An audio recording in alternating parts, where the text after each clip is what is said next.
उम्र बाटे कर दे पढ़ाई, हमारा पकड़ जन प्यार के चढ़ाई।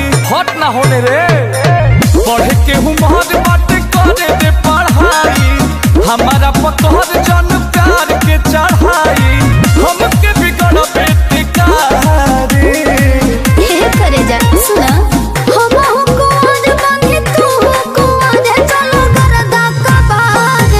आए हाय रे हमर लोभर दुलारे, आए हाय रे चलो करदा का